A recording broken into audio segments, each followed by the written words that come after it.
So I didn't need it. So there's 3 versions. Yeah. So we're looking at the third. I prefer the third one. Good evening. Would you stand with me for the invocation and pledge of allegiance? So I guess I have to say something odd tonight. Melissa wasn't able to come this evening, and she typically lines up the person to do the prayer. Is there someone in the crowd that she's already asked to come and give the invocation tonight? No? All right, fine. If you'll bow your heads, please. Heavenly Father, we come to you this evening to ask your blessings over our city and ask for the blessings and be with us this evening as we go about the business of the city. We ask that you be with all of the members of our family, friends and family, and that you watch over us as we go about our daily business. We ask that you be with our soldiers. We ask you to be with our police officers and our first responders and keep them safe. And as always, we ask these things in your name. Amen. Amen. Mr. Leach, please. I pledge allegiance to the flag of the United States of America and to the republic for which it stands, one nation, under God, indivisible, with liberty and justice for all.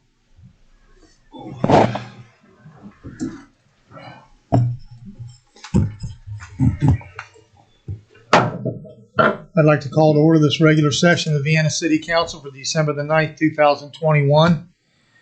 Let the record reflect that I've taken roll, that all members of council are present this evening with the exception of Recorder Elam.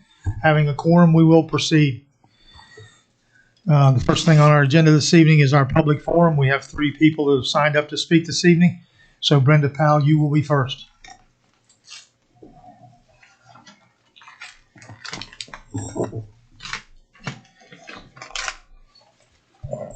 Good evening. My name is Brenda Powell, and I live at 1409 31st Street in Vienna. I just wanted to come before council, and I appreciate being able to have the opportunity to do so. In regards to the ordinance that is on the agenda for the first reading this evening, with the procedure of filling vacancies on the council. This being elected position, I thought that it would be best to request by council to consider that with the election coming up next year, 2022, that if the position is going to be filled, that council would, consider being able for it to be on the ballot and let the people to have the opportunity to be able to vote for the elected official for a seat. So I just wanted to bring that forward and hoping very much that council will consider that. Thank you.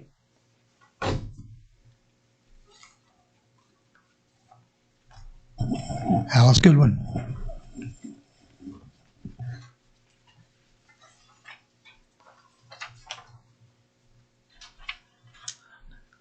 Good evening. My name is Alice Goodwin. I live at 710 28th Street. I have 2 things. One, I'd like to echo what Brenda Powell said. I believe that when a vacancy becomes available on the council, since it is an elected position to begin with, that the citizens be allowed to vote on who the replacement is versus one person choosing an appointment for that replacement.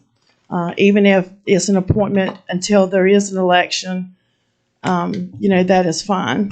But I do believe that all the citizens, just as we were last year, since, I was part of that and I had a spectacular time, learned a lot, that the citizens should have a vote in who takes the next seat for the vacancy, and we should have a say in that.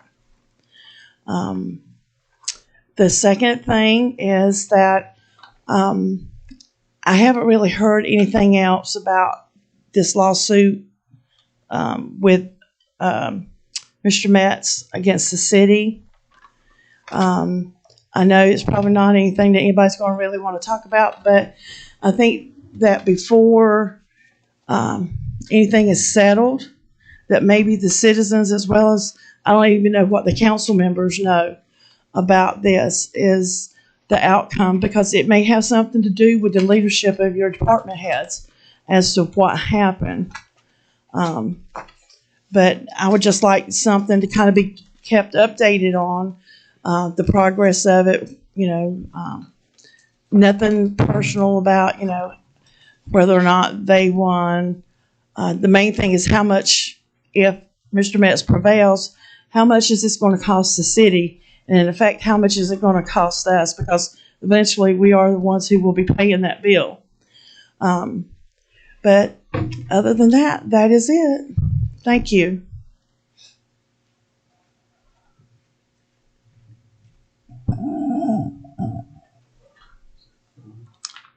Judith Pisco.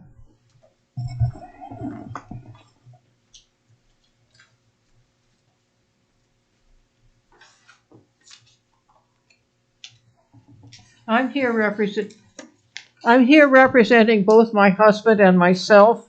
And again, I'm speaking on the replacement of elected officers when they're no longer capable of performing their duties. When Mike Allen died in October, we were surprised and dismayed that a temporary replacement was not promptly appointed. His position has been vacant for 2 months. We were shocked that Vienna residents were not going to be able to vote on a permanent replacement until 2024. We presumed that people would submit their candidacy for the June 2022 primary to fill the balance of Mr. Allen's term. We have read the resolution that Ms. Williams is proposing for a prompt appointment of a temporary council person and the election of a permanent replacement. We hope that this resolution passes in time for people to announce their candidacy so that the position can be filled until the 2024 election in the June primary.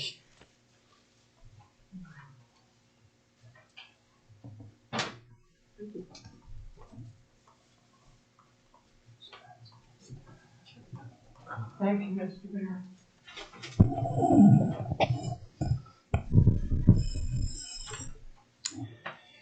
The minutes from the council meetings held on October the 28th, 2021 and November the 9th, 2021 have been printed, posted, and circulated. Are there any corrections to the minutes? There are no objections, and the minutes will stand approved as posted. Report of the treasurer, Councilman Leach. During the first meeting, Your Honor, I do thank you. I was looking at the other ordinance, so I don't have it up on my computer.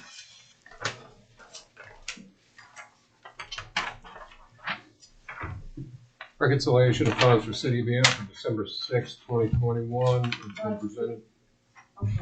Thank you. Reconciliation funds for the City of Vienna for December 6, 2021 have been presented. The accounts have been reviewed. The accounts appear in order and the city is financially solvent. All right, thank you. We have no unfinished business this evening, so we'll move right into new business. Mr. Skogstad, before we start this evening, I'd like you to give us an overview of what you've found so far in the discussion about the replacement of a council seat. Will do, and hopefully I can do this succinctly. City of Vienna does not have a charter. The ordinances that are published online do not show a procedure to fill a vacancy. We had the issue in July 2014, and to be honest, I'd forgotten about it. But we had actually passed an ordinance, and I had sent a copy of it. I went back and pulled the minutes, and I had sent a copy of that ordinance to council prior to this meeting. And the ordinance that's presently in effect, council has the option, or council can announce that and I'm looking at the wrong one, but essentially, council will announce or declare by resolution that a council position is open. And then once that happens, we go through the process that set out the ordinance, and we can basically take applications, and those people will be forwarded and put on a ballot to run in the primary election in May. Now, we have on our agenda tonight an ordinance that I drafted that actually updates that procedure a little bit and makes it apply not just to council members, but council, recorder, and mayor. The ordinance that we had in place when this happened, when Mr. Thornton's seat was occupied, would be replaced by this. And essentially, it's the same thing. Council declares the position open, and it sets up a procedure that's based more or less on the same procedure that we use for, some of the county-wide positions, county clerk and so forth, that if you're within 84 days of a primary, then you can be placed on the primary, or outside 84 days on the primary, and so on. And same with the general. So if the council position becomes open, the 84 days of one of the other elections, council can essentially have a person placed on the primary or the general election ballot, whichever one is applicable. Now there are 3 different things in here. The one I recommend is the one that essentially takes council out of the process beyond the fact of just declaring that a council position is open. And I think in the list, it's actually the second, ordinance. I think one of the versions, ended up being a little too confusing.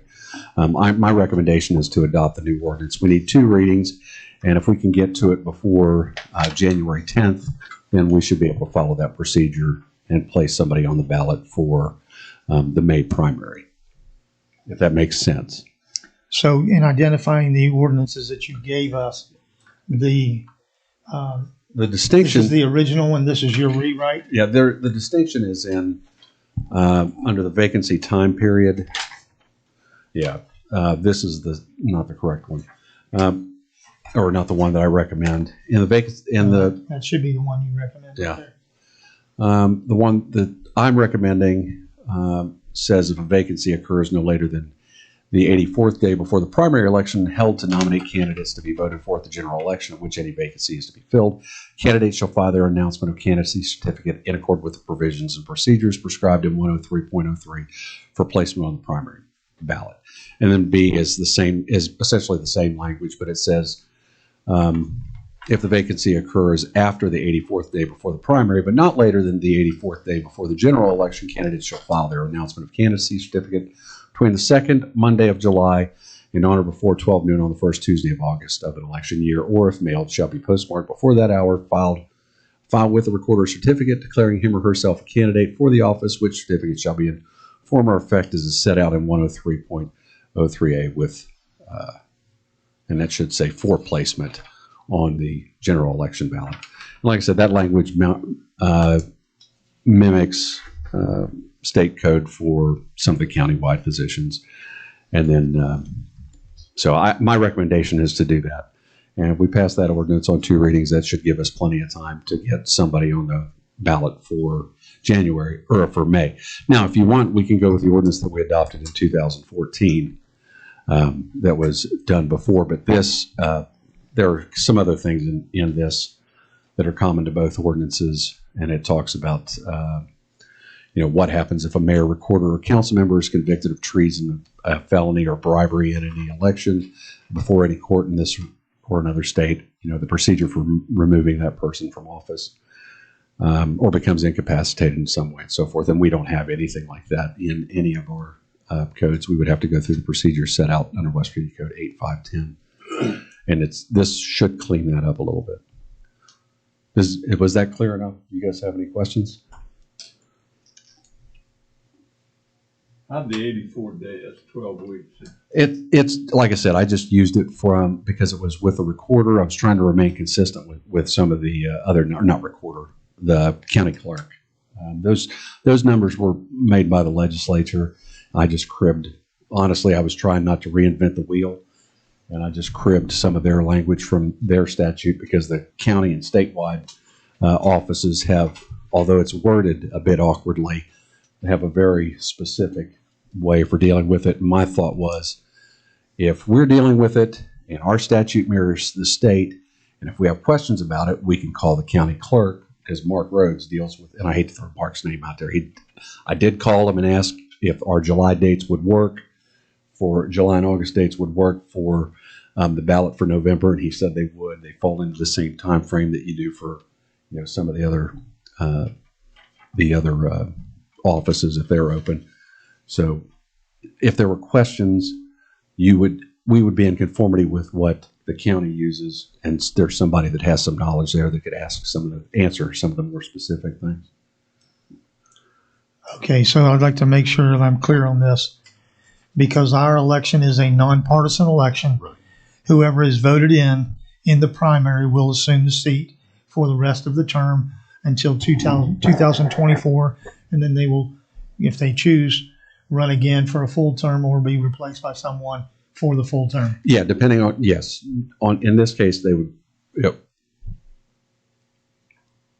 Yes, that's correct. And because we're nonpartisan, if it falls in either time, yes. In long, the answer is yes. Thank you. That was correct. Okay. So in the new language that you have in here, or for the rewrite of the language, I guess I should say, the temporary replacement. All right. So would you please go through that one more time and make sure that we do it in the proper format? Well, one of the things I was concerned about is there can be a period of time where we're waiting for an election, and we have a 6-member panel, or we have a 7-member council, and you have a 6-member. If you have a vacancy in one of the offices, obviously you have 6 people. So my concern is, what do you do to take care of those things that have to be done that require a vote of council, but council's deadlocked, right? You need an odd number of people. So I tried to come up with a procedure to temporarily put somebody in the office. So after, within 30 days after a vacancy comes open, basically we ask for candidates who meet the same qualifications that every other candidate and every other elected official has to undertake or conform with. They have to file the same certificate of candidacy. The only thing is they don't have to pay the fees because they're being appointed for a period of 2 weeks after we solicit within a week of the solicitation of candidates. If they all meet the applications, then the candidates are interviewed and I tried to leave it flexible, but in whatever form that council elects to do, and then they pick a person to temporarily hold that spot, and they would hold that spot until the election is held. Now, I think that's reasonable. Legally, I mean, it's fine.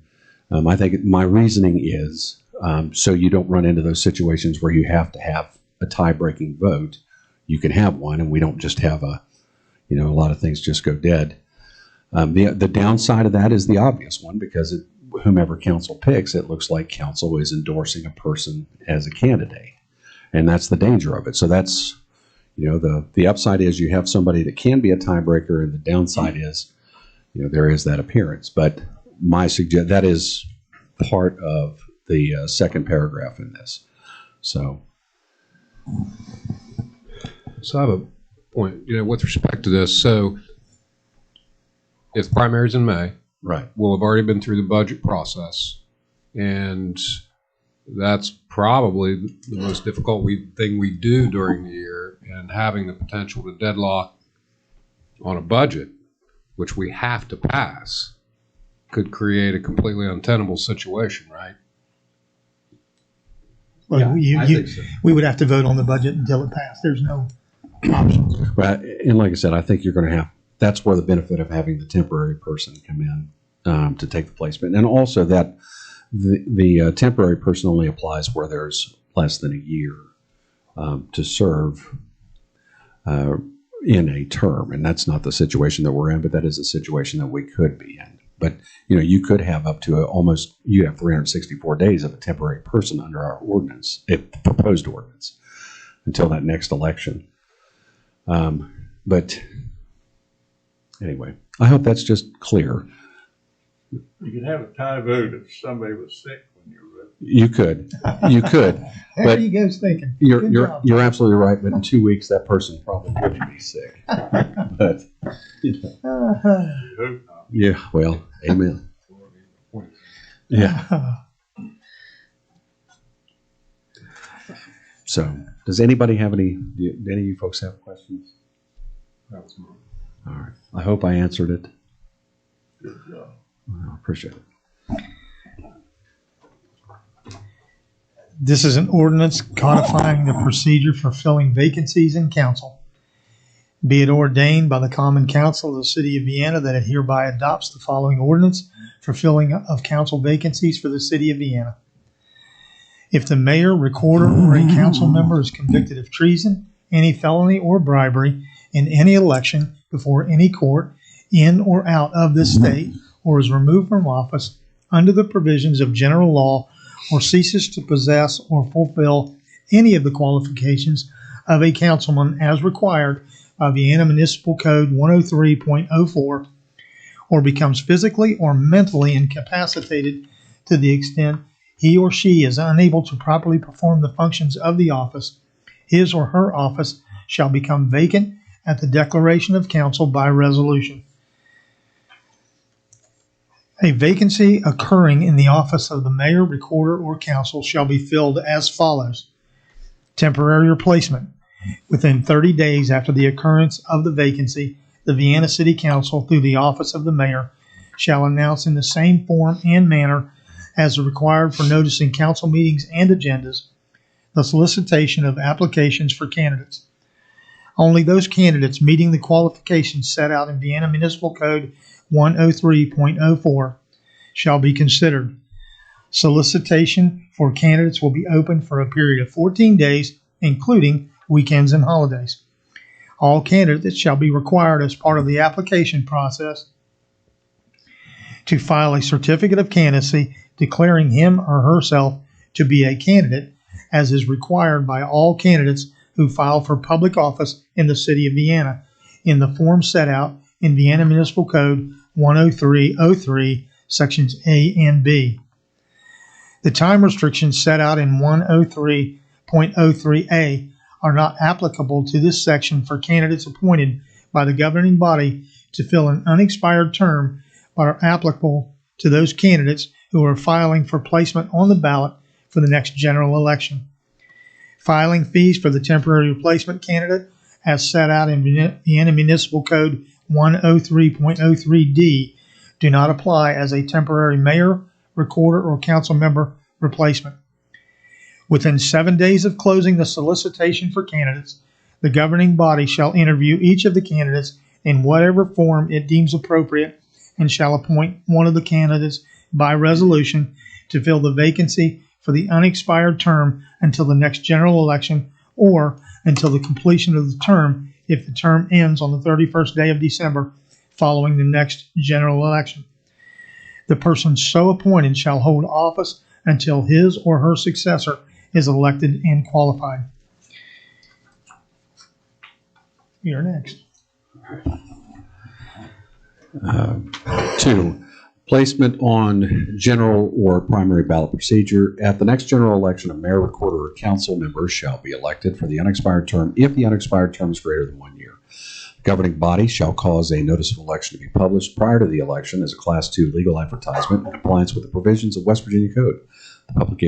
The publication area for the publication shall be the county. Vacancy time period. If a vacancy occurs no later than the 84th day before the primary election held to nominate candidates to be voted for at the general election, at which any vacancy is to be filled, candidates shall file their announcement of candidacy certificate in accord with the provisions and procedures prescribed in 103.03 for placement on the primary election ballot.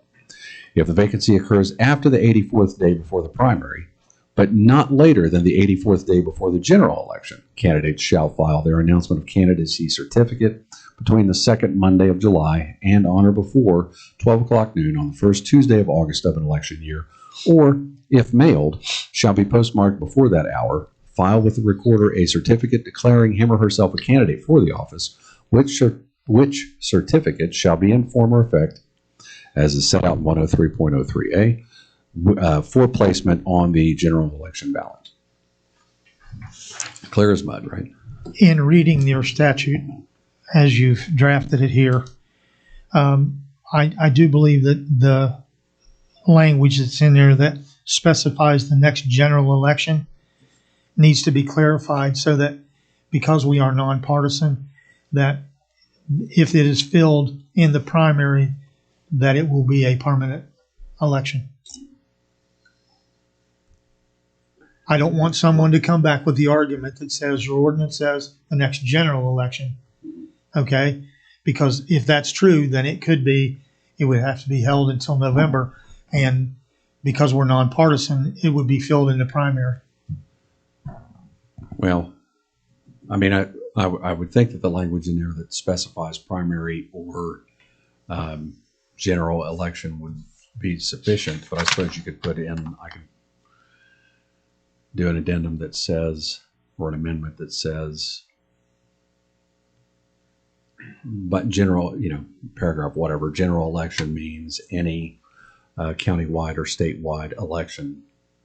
The word general Yeah. is the word that's the problem. Yeah. Okay. And you and I probably won't be here, Yeah. and so the next group that goes through this, Right. That we want to be very clear on that. Have you been talking to my wife? No, sir. Santa Claus. Tom, you would comment. Does the state statute cover that? But their process goes, they have a little bit more. I took some of theirs out because they have a whole appointment system for, because their offices are partisan. They have a whole process that you have to go through as far as getting, the Republican or Democrat committees together. Take care of a nonpartisan. No, it doesn't. No, it doesn't. No, not for the ones that I've looked at that were partisans elections. And I'll be honest, I didn't pull the judges to look at them because they have a different procedure. When I was thinking of general election, I mean literally just that. You have municipal elections, you have special elections, and then you have general election. And I was thinking of it in the broadest term of general election. Do you think that is confusing? I think it's too broad. I think you need to make that so that it is, you can either say for the next election, or you can say for the next. Well, the reason I didn't want to say it for the next election is if you're that broad, you have special elections that come up. School board levies, bus levies. There are a lot of different things you can call for elections by annexation. There are lots of things. I didn't want to use the generic term election. What if you make it say for the next primary or general election? Well, how about we just call it a statewide election? Because those happen, a state or county-wide election, because those happen every 2 years. The commissioners have to be replaced every 6 years. Each commission holds the office every 6 years, so they're on a 2-year rotation. And then that covers the county-wide election, and those are general and primary elections. Whatever you're comfortable with, Mr. Yeah, Scott. I'm fine. I just don't want to leave it broad as just an election. And maybe I've just wandered around in it so much that I can't see the forest for the trees, but I was just thinking general election covered it. But if you want to put general, and we can amend it to put general, county, or statewide election, I think that should clarify it. Whatever you're comfortable with, Yeah, Mr. Skogstad. Yeah. Okay? All right. I mean, you understand the intent of this. Yes, I do. We want to do this But so I want- that the voters in the primary will have an opportunity to vote Yeah. for the open council seat. Yeah, and in 15 years when I'm retired, and 15 years when we're all retired, we want whoever inherits this to be able to look back on it. Yeah, I think that's fine. I think an amendment where it says the next general county or statewide election, which is inclusive of the primary. Yeah, that includes the primary. The general election is just, I'm not going to go into a civics lesson. You guys have been running for office forever. You know what a general election is. So would you please read section E then? Yeah, let me see.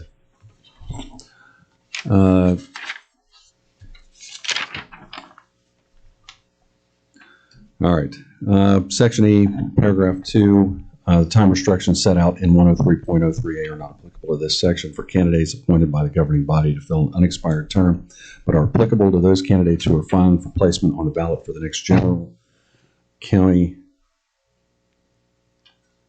or statewide election. All right, and then let me see what we've got here.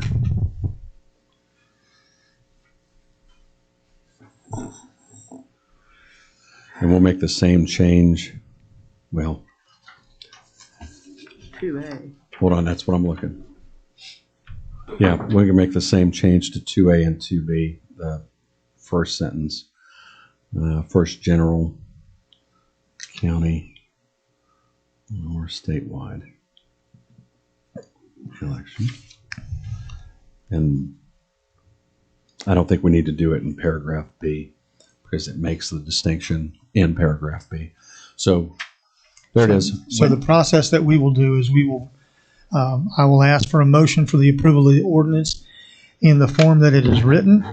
And then I will ask for an amendment to include the language that Mr. Skogstad has put in this.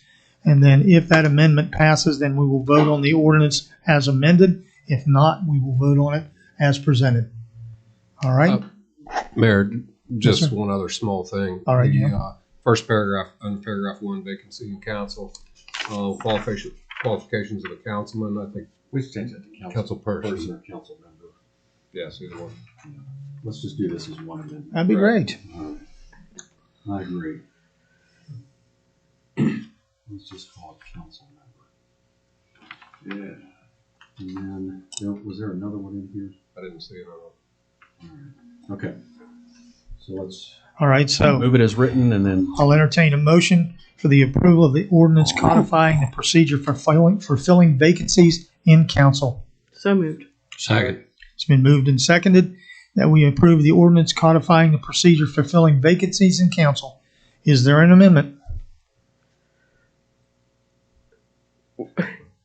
Yeah, I mean, we need a motion to move the amendments that we've done, that we've just talked about. The I change in move council. that we That's fine. do the amendments we just talked about. Second. All right. There you go. It's been moved and seconded that we amend the ordinance as presented to insert the language under item number 1, fulfill any of the qualifications of a council member as required by Vienna Municipal Code. Under section 2E, to insert the language who are filing for placement on the ballot for the next general, county, or statewide election. And then under section 2A, That's it. to insert the language to be voted on for at the general, county, or statewide election.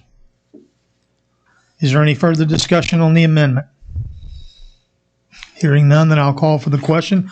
All those in favor of the amendment, amending the ordinance codifying the procedure for filling vacancies in council, please signify by raising your right hand. All those opposed? Amendment passes. We now go to the amended ordinance codifying the procedure for filling vacancies in council. Is there any discussion on the amended ordinance? Hearing none, then I'll call for the question.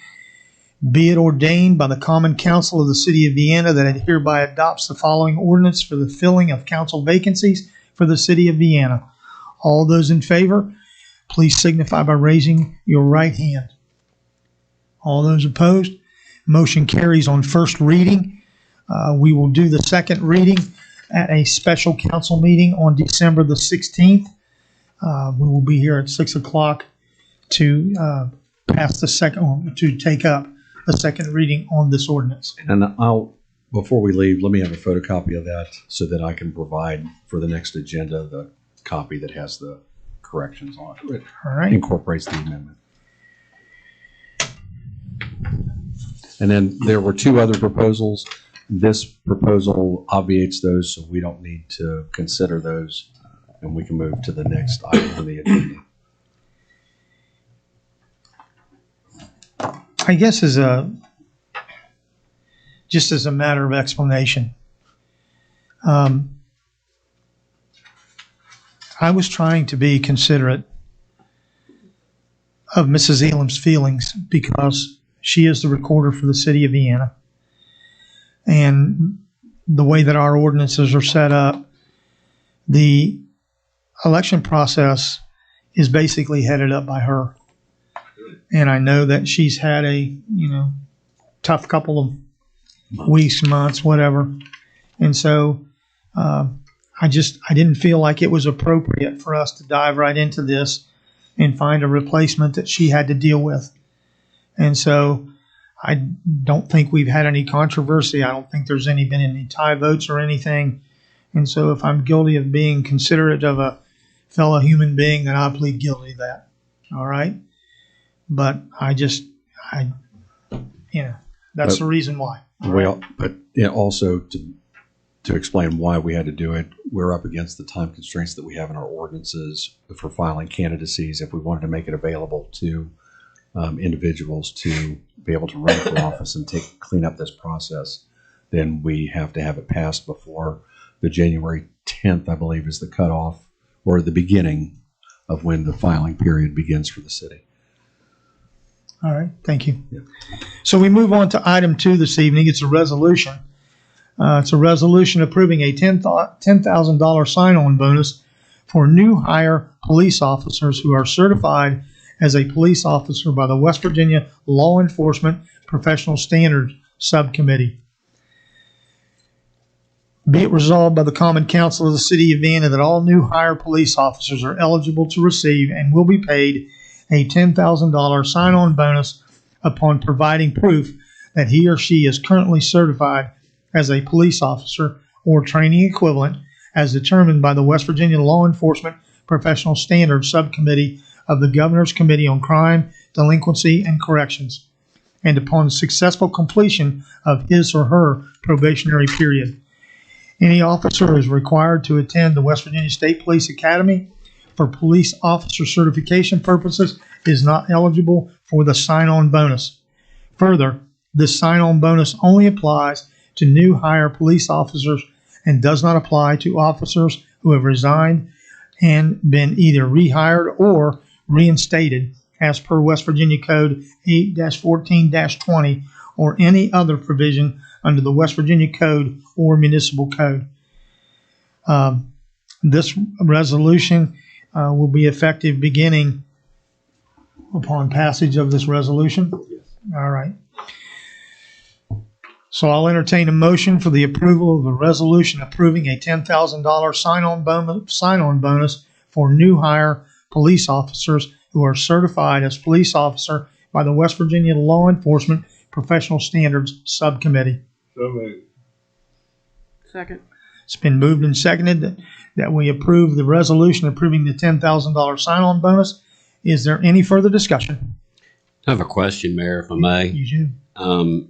As I understand this, and I think this is a good thing, but as I understand it, this $10,000 is at the end of the probationary period, It would be, yes. which is 1 year. How long is the probationary period? Is that right, Adam? Yes. So the only commitment really is to complete the probationary period. There'd be no commitment beyond that for these new officers? Well, let me explain the logic behind this, if I may. If we are required to send a new hire to the State Police Academy, it costs us in excess of $8,000 just for the training alone. Mm-hmm. And then, because it's backed up so far, it takes about 6 months to get a slot in the training program. So in that time, we have paid well over $10,000 to hire a new police officer. With this bonus that is here, the certifications are already in place. Typically, we could hire a new officer. He can report for work the very day he was hired.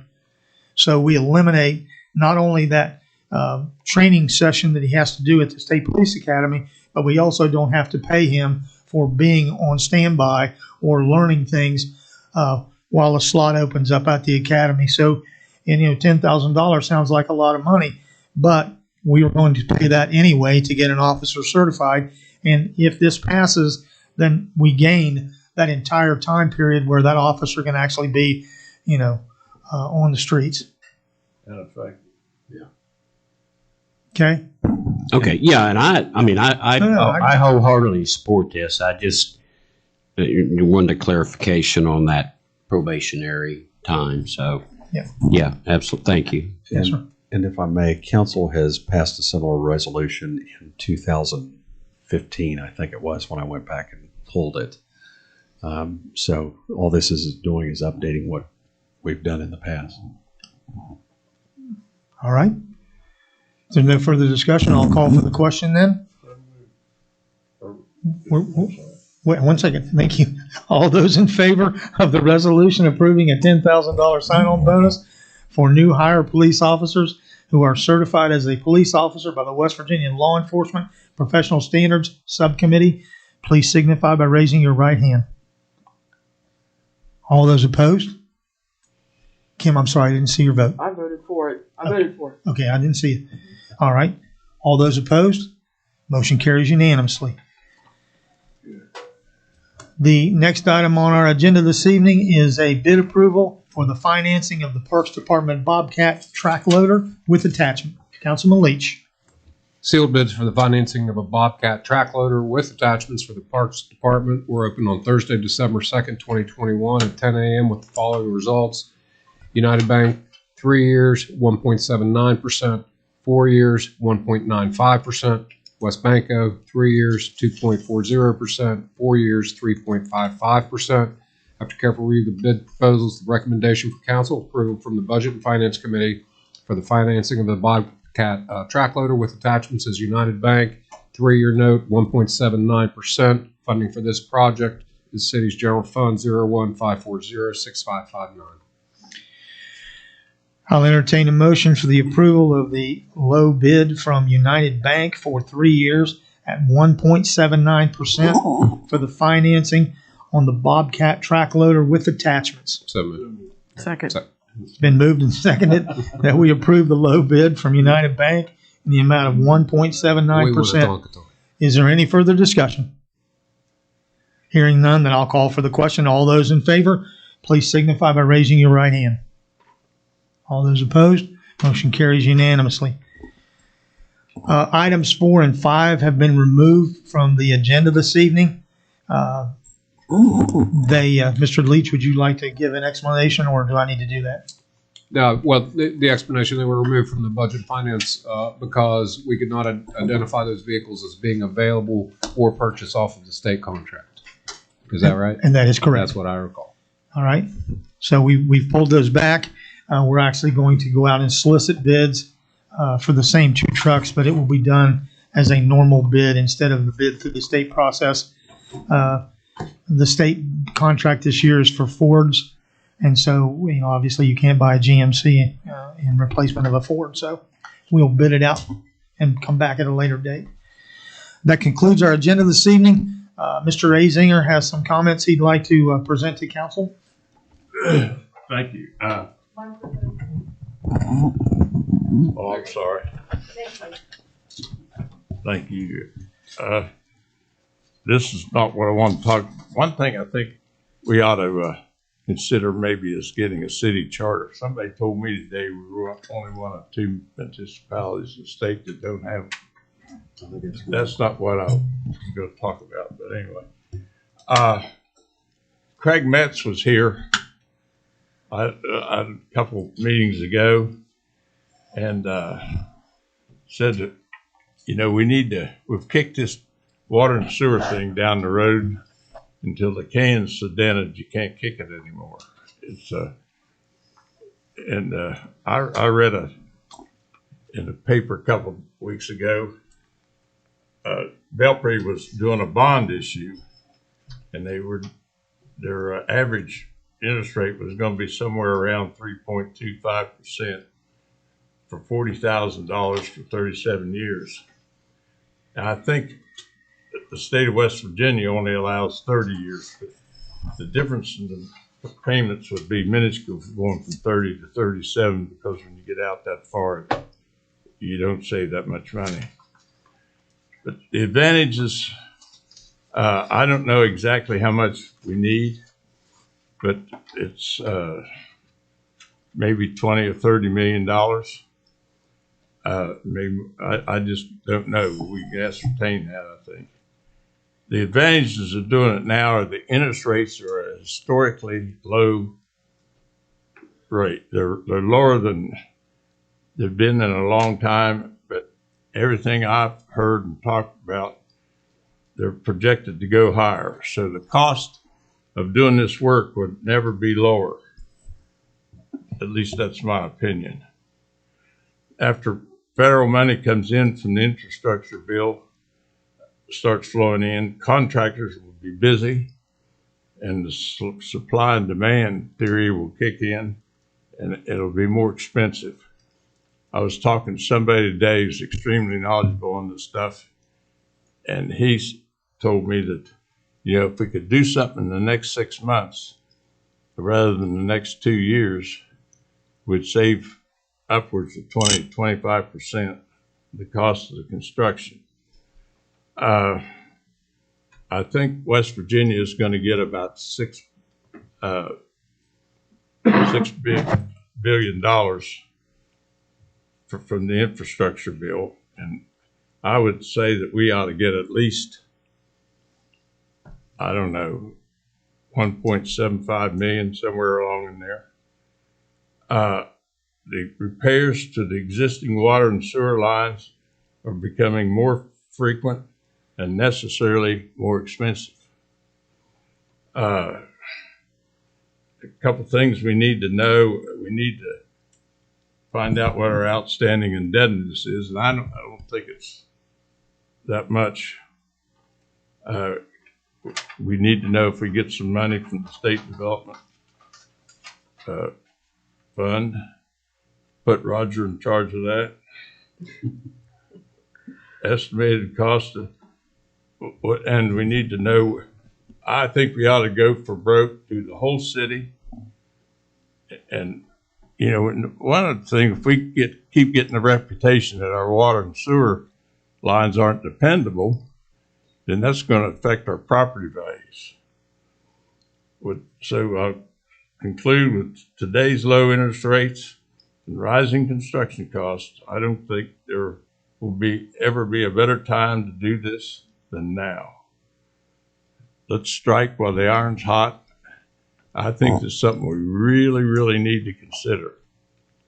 And it would take, I'm sure, 4 or 5 years to get all of it done, but we would get it done, and we wouldn't have all these complaints, and we wouldn't have people coming in here, for instance, like 45th Place, where everybody's yard's torn up. The truck's down in my neighborhood 2 or 3 times a month, and we get this situation taken care of. Thank you, sir. Tom, we engaged Burgess and Nyepel to do engineering studies of a lot of the areas in Vienna. So I can give you a preliminary guesstimate of just the projects that they have set apart. And so I will get you that number, and the rest of council, we can get that summary that was prepared.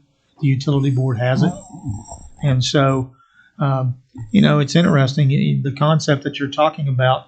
You know, if we were fortunate enough to get some of the money that's going to come down, or if we went to the state and got long-term financing for this, you know, one of our bond projects is about to be paid off. And so then we will only have one left. We have, you know, bridges that need to be replaced. We could do all of that at this time if the funds were available.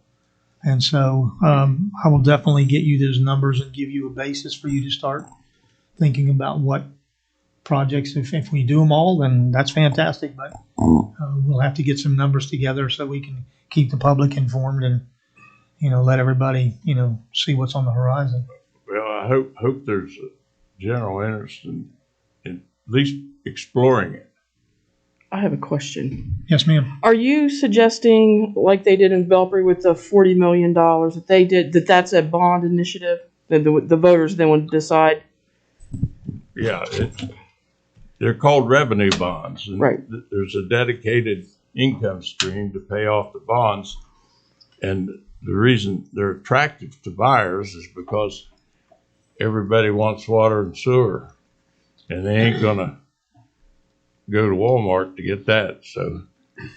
So we kind of need to get things in order rather quickly so that it could be on probably November 2022 election. I know there's all that ruling around all that. If you are interested in doing it, yeah, I'd like to do it. I'm getting tired of people calling me. No, I should have said that. Any other council comments this evening? Just as a follow-up to that, and this is what Russ and I would call a trap for the unwary. So when we got the brownfield grant for Manville, okay, we could not use that money, and I don't remember exactly the technical, but we couldn't use that money for any funds that we had already committed or spent. It had to be for moving forward. So if we were going to consider a bond issue or whatever commitment it might be relative to the idea that these federal funds may also be coming our way, one thing we might want to do is see, for example, if we did a bond and then we did get infrastructure money from this, could we use that to relieve, that debt that our citizens have undertaken? So that would be the only thing I'd say is let's make sure that, if we really jump on it, and I don't disagree, that also if we have, just how that might work. So really, that's my only thought that came to me. Okay. I had something for council comments. I'm sorry, Ken. I do have something for council comments. Go ahead then. Please. Okay. I was looking over the mayor's report and the swimming pool, item number 6 under the Parks and Rec, their meeting notes. And it just, time's flying by, but in April was when we had the meeting where the pool presentation, So I get calls about, folks are concerned if we're going to have a pool in the summertime. So can you update us on where we are with that, where we're going with the pool? Well, that was my council comment for this evening. Oh, okay. So thank you for the lead-in. We have looked the deck over at the swimming pool numerous times, and the entire deck is terrible. It has to be replaced. It's unsafe. We will not be able to use that deck again. The proposal that we've been working on is to remove the deck, check all of the plumbing, all of the electrical stuff underneath the concrete. There's a tunnel there that's an access tunnel for those things. Make sure that it's safe. And you can replace the deck. We have a bid in place for concrete work. If we replace the concrete deck and leave everything else as it is, then we probably can reopen the pool in time for the summer. However, the equipment room is in such bad shape that although it would still function, it is not a good environment for our employees because of the way that the building has been modified over the years. And so I think a decision is going to have to be made fairly quickly of, are we going to make the repairs to the existing pool that we have, or is it council's desire to do the improvements and make the modifications that were presented at that April or May meeting, or some form of it? Right. Okay. But honestly, it's a matter now. The initial cost that was given for the replacement of the deck was $186,000. That building is not a very big building, and so depending on whether a new building is built and we simply relocate the piping and the plumbing, that's not a lot of money on that one. We can get an estimate for that, but if we do that, let's say that it's $250,000. You'll have a brand new deck around your pool. You'll have a new equipment room, but you'll have the same existing pool that we've had since, I believe, the liner was put in it 6 or 8 years ago, and the liner appears to be in good shape. But that gets us a pool back that's safe and functional. It's not all of the amenities that a lot of the neighboring cities have, and so it's pretty much going to be up to council to decide whether or not you want to make the improvements for the splash pads and the zero entry areas and all of those things that, like the city of Parkersburg has and is considering for the Southwood pool improvements. Right. But to get the pool back up in safe fashion, I'm going to estimate it's $250,000. But Right. No, so, I mean, the pump house, it's in horrible condition. I mean, I understand all that. I think what you did mention is that the baby pool, there were, I think, if the pool would open in the summer, that would be 5 years without a baby pool. And then this plan is not including a baby pool. So, and I do get people that say all the time, they want a splash pad element. So I would hope that we could revisit the proposal, see what can be taken out or improved on or whatever, versus just looking at busting up the concrete, replacing the piping, and going from there. We are fortunate in the fact that, like you said, the pool liner, that's great. That's a major cost savings right there. But you still have a 1960 era pool that we need to, it would be my suggestion that we look at something a little bit different. okay. So what my challenge is to each one of you council members then is you need to take the time to send me an email or call me or something and give me some direction on which way you want to go. Because if you intend to bite the bullet and make this a nice improved pool with several of the amenities, then we need to get started. If you intend to get the deck repaired and get the new building for the equipment room rebuilt, you need to call me. We need to get started. The concrete work we can get done. But if there's other things that you all want to do, then you need to give me a guide, a pathway to go forward, and then we'll work on getting, some estimates, some engineering help. But we've talked about this now for quite a while. You all need to tell me where to go with this. I'm for biting the bullet. You want to go? Send it to me, Tom. Okay. Just bit. Okay, that's fine. That's right. You don't. Teresa, write that down. He does voicemail. Yes, he does. That's the voicemail. I got you. There you go. No, you're great. I forgot. That's my fault. Mayor, if we were to do the decking and the building, and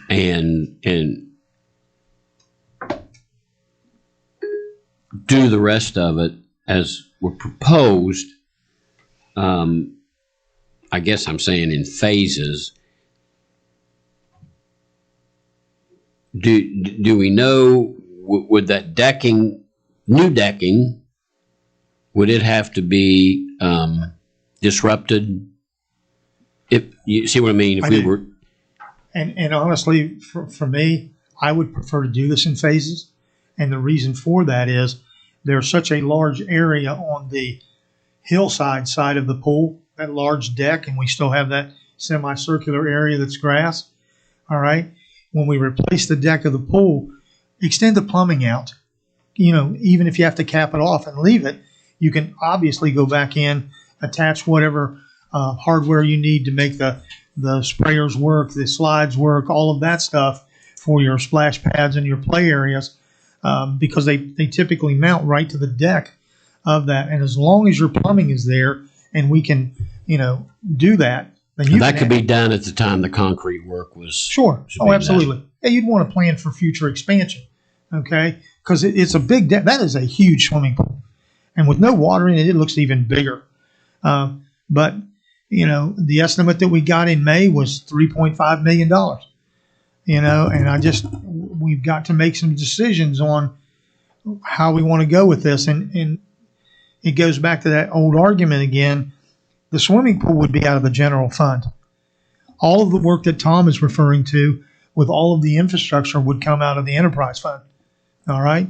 So they're two totally separate funds. And,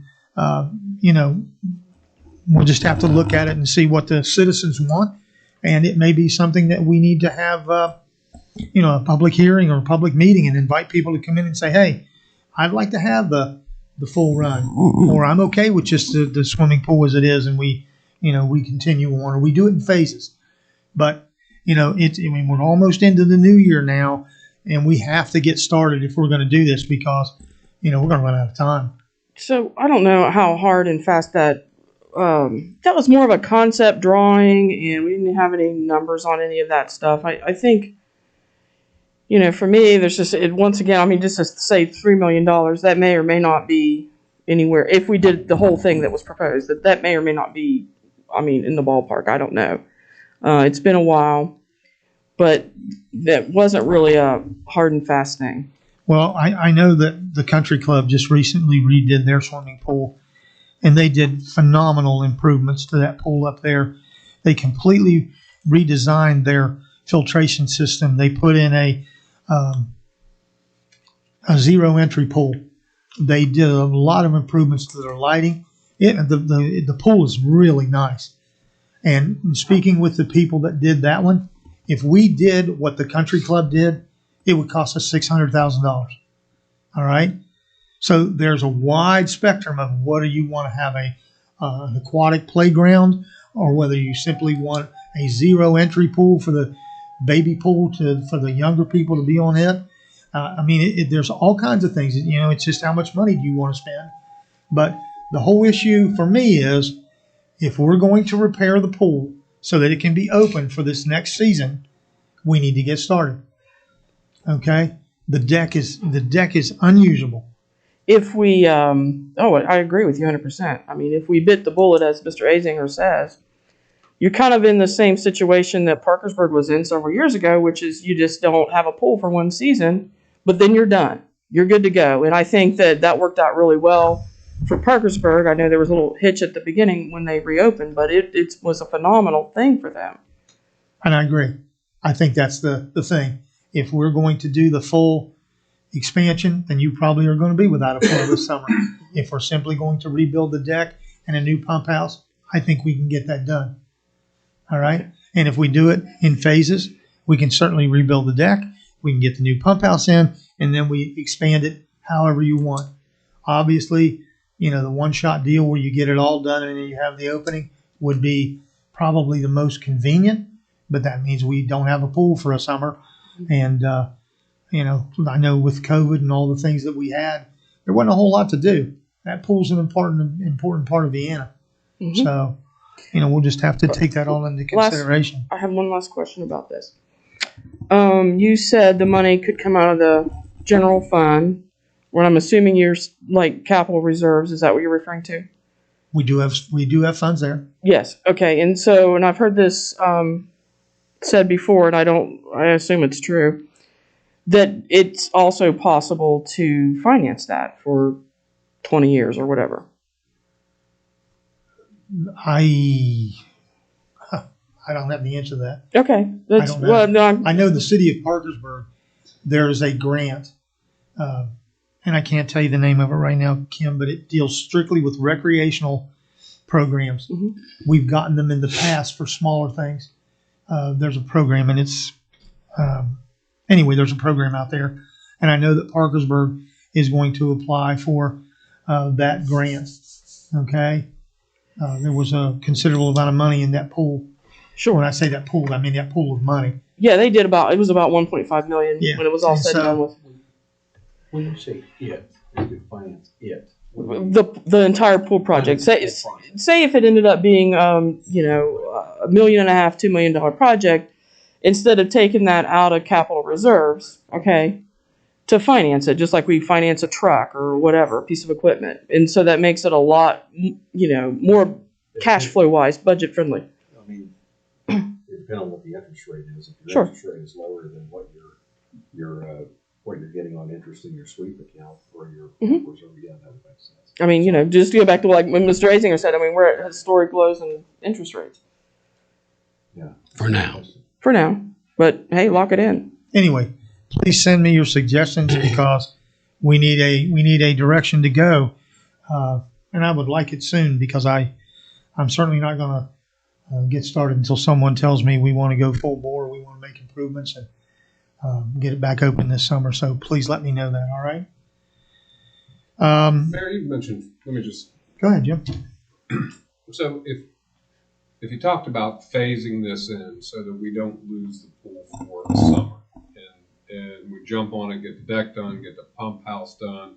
I was looking back at a couple of emails that Steve Black sent, splash pads, for just the splash pad baby pool, I see numbers 118,000 to 194,000. I mean, when you say phase that in, what would that look like?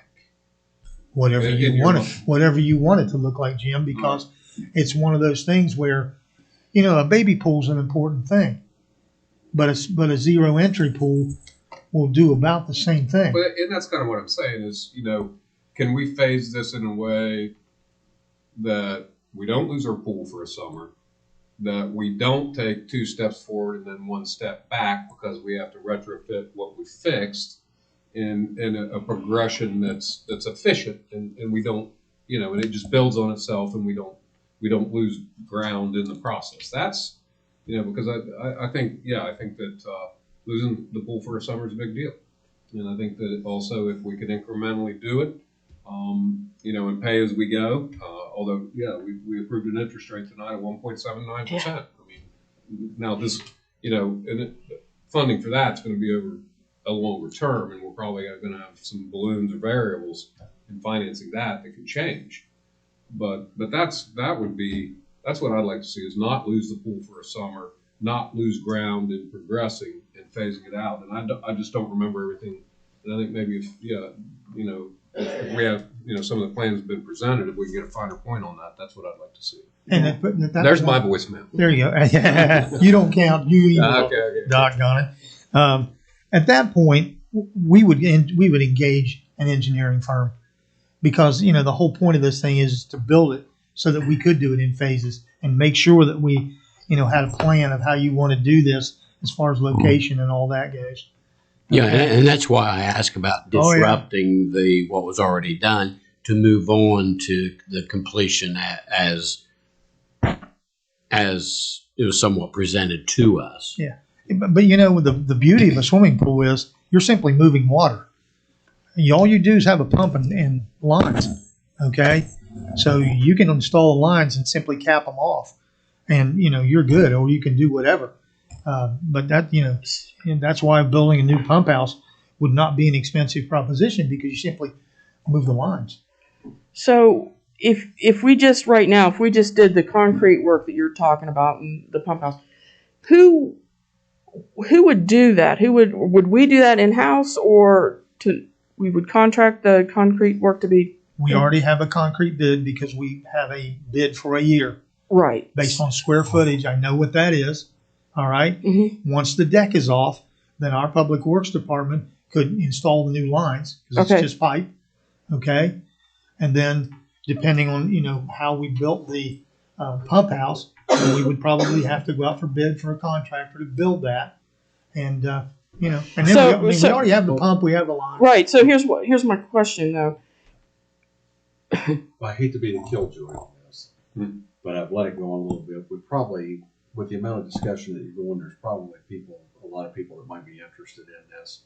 I would recommend that we put it on as a discussion item for the next agenda. You guys are getting in. Initially, when it was just talking about soliciting ideas, but I think we're going into a little more detail. My recommendation is let's put it on as a discussion item. So if you all will send me your emails and tell me what direction to go, I will take care of that. Unless Mr. Scrooge has anything else, I think we'll adjourn. Our next meeting will be December the 16th. Thank you all for coming. Meeting adjourned.